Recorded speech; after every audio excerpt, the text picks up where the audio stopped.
রাব্বিয়াল আলা, সুবহানা রাব্বিয়াল আলা। আল্লাহ তুমি তোমার প্রশংসা, যে আল্লাহ রাব্বুল আলামিন সর্বোচ্চ, যে রব্বুল আলামিন সর্বোচ্চ, সেই মহান আল্লাহ, সেই মহান সত্তা রব্বুল আলামিনের আমি পবিত্রতা বর্ণনা করছি।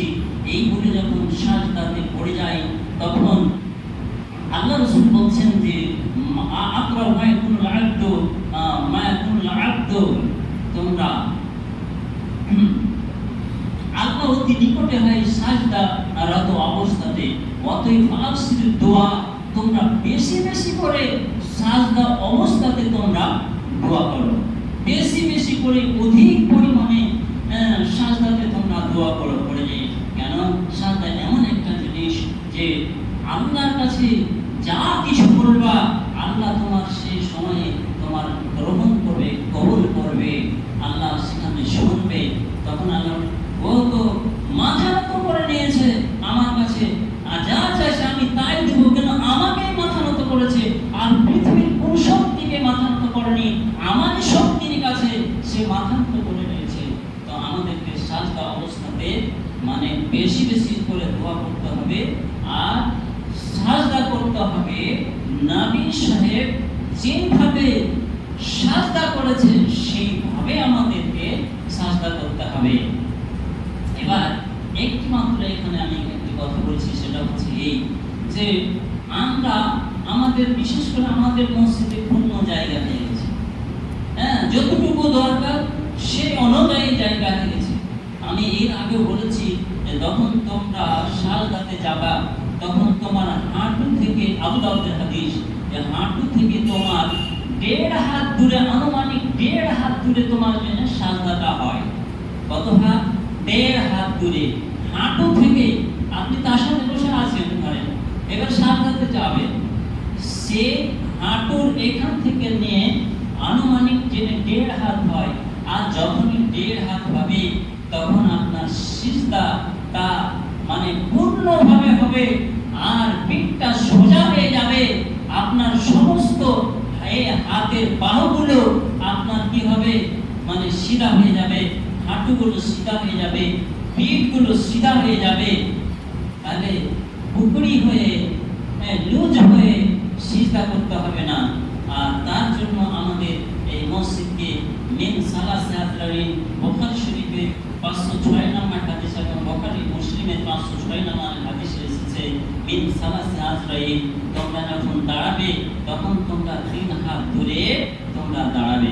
মায়ের আমার, এই কথাগুলো আজকে আমি বললাম, এর আগে বললাম যে আসরকে আমরা 2-2.5 ঘন্টা পরে আবার নামাজ পড়তে আসবো, তাহলে আমরা আর এলোমেলো করবো?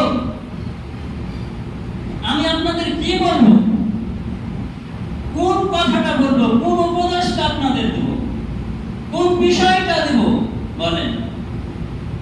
সুদের কথা বলবো, হারামের কথা বলবো, এইগুলোই তো কথা বলবো, রুকুর কথা বলবো, সালাতের কথা বলবো, সাজদার কথা বলবো, এই সমস্ত কথাগুলোই তো আপনাদের সামনে ব্যক্ত করবো, এগুলো তো উপদেশগুলো আপনাদেরকে বলবো। আর কি বলবো? আমার বাবার বাড়ির সংসারের কথা বলবো ব্যক্ত করে এখানে দাঁড়িয়ে? এবার এতগুলোকে রিসার্চ করার পরে এখানে আমি গলা ফাটিয়ে, বুক ফাটিয়ে, হাত ঝুঁকিয়ে, আঙ্গুল ঝুঁকিয়ে, নাম্বার দিয়ে ইত্যাদি করে যদি আমি আপনাদের বলি, আর আপনারা যদি অসচেতন থাকে, ভাইরা আমাদের জন্য দুর্ভাগ্য, দুর্ভাগ্য ছাড়া আর কিছু না। আমরা যদি এই যুগে, ইন্টারনেটের যুগে, বিজ্ঞানের যুগে, বোঝার যুগে যদি আমরা যদি সচেতন না হই, আমরা যদি পাগলের মতন জীবনযাপন করি, ভাইরা আমার, বন্ধুরা আমার, তা আমাদের জন্য দুর্ভাগ্য। ভাই আমার, যে কথাগুলো বলছি সেই কথাগুলো একটু উপদেশমূলক কথাগুলোকে ক্যাচ করেন, করণীয় ভাবে যে আমি এগুলোকে করব, কিভাবে ভবিষ্যৎ করতে বলছে। ও তো নিজের কথা বল না, হাদিসের কথা বলছি, ওর কথা মানবো না। ও কেন? অমূল বিষয়ের রাগাল মানুষ, ওর কথা মানবো না। ভাই আমার কথা আপনাকে মানতে বলি না, আমি হাদিসের কথাগুলো বলছি, কোরআনের কথাগুলো বলছি, এই কথাগুলোকে ক্যাচ করেন, এই কথাগুলোকে মানে কিভাবে রুকু করতে হবে, কিভাবে সাজদা করতে হবে। একটা কথা এই জায়গাখানে বলে নিই আমি আপনাদের সামনে, কি আমি মোবাইল যখন দেখি তখন কিছু আমি উক্তিগুলো দেখি সেইগুলোকে, তারপরে সেইগুলোকে বের করতে করতে করতে একটা বুদ্ধি আসলো কি, যে একটা মানুষ খুব চট করে রেগে গেছে, একবারে চট করে রেগেছে, আর রেগে কথা বলছে, একটা মানুষ চট করে রেগে দিয়ে আর রেগে কথা বলছে। ভাই আমার, জেনে রাখো সেই মানুষের মনটা হচ্ছে সরল। একটা মানুষ রেগে গিয়েছে, যে চুপ করে গেছে, চট করে রেগে চুপ করে গেছে, আর মিষ্টি মুখে কথা বলছে।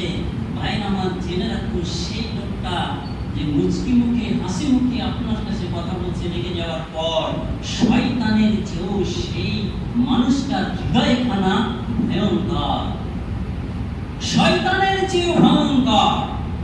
আর একটা মানুষ রেগে কথা বলছে, চট করে রেগে আর কথা বলতে আছে, জেনে রাখো সেই মানুষটার মনটা হৃদয়খানা কি কমল, হৃদয়খানটা মনোরম তার। আর একটা মানুষ রেগে গেছে, চুপ করে গেছে, আর হাসি মুখে তোমার সঙ্গে কথা বলছে, জেনে রাখো এই মানুষের হৃদয়খানা শয়তানের চেয়েও ভয়ঙ্কর।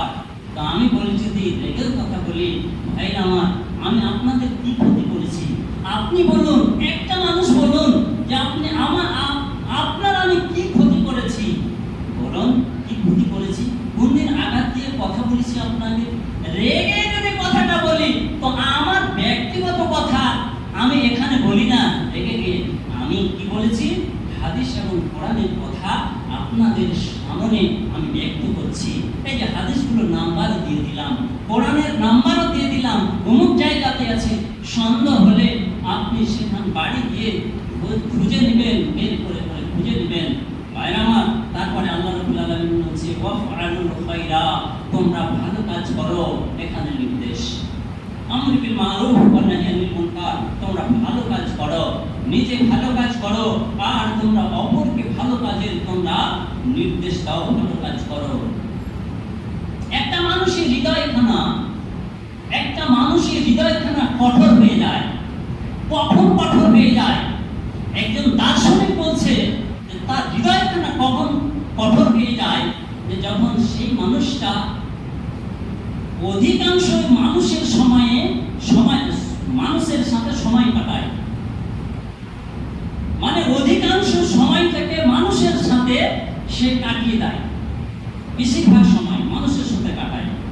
আর কি করে? অতিরিক্ত ঘুমায়, আর কি করে? অতিরিক্ত ঘুমায়, আর অতিরিক্ত খাদ্য খায়, আর কি করে? বেশি বেশি কথা বলে,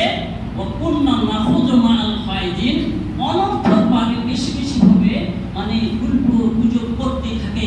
এই চারটি গুণে যারা গুণান্বিত, যার কাছে চারটি গুণ আছে, বৈশিষ্ট্য আছে, জেনে রাখো সেই মানুষটা হৃদয়খানা সিক্ত হয়ে যাবে, কঠোর হয়ে যাবে, দিলখানা কঠোর হয়ে যাবে।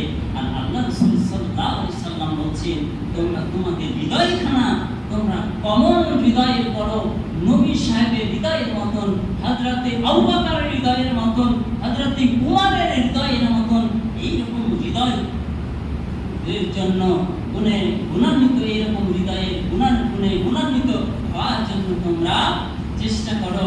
এই চেষ্টার নাম, এই চেষ্টার কাজটা কি? মানুষকে ভালোবাসো, মানুষের সাথে ভালো আচরণ করো। ভাই আমার, তারপরে আল্লাহ রাব্বুল আলামিন বলছেন, লাআল্লাকুম তুফলিহুন, তাহলে তোমরা কামিয়াব হয়ে যাবে। তাহলে কি হয়ে যাবে? তোমরা কামিয়াব হবে, তোমরা কামিয়াব হতে পারবে। তোমাদের আশা, লাআল্লাকুম তুফলিহুন, তাহলে তোমরা সফল কাম হবে, সফল কর্মী হতে পারবে, নচেত তোমরা পারবে না। আলহামদুলিল্লাহ ওয়াহদাহু ওয়াসসালাতু ওয়াসসালামু আলা মান লা নাবিয়্যা বা'দা।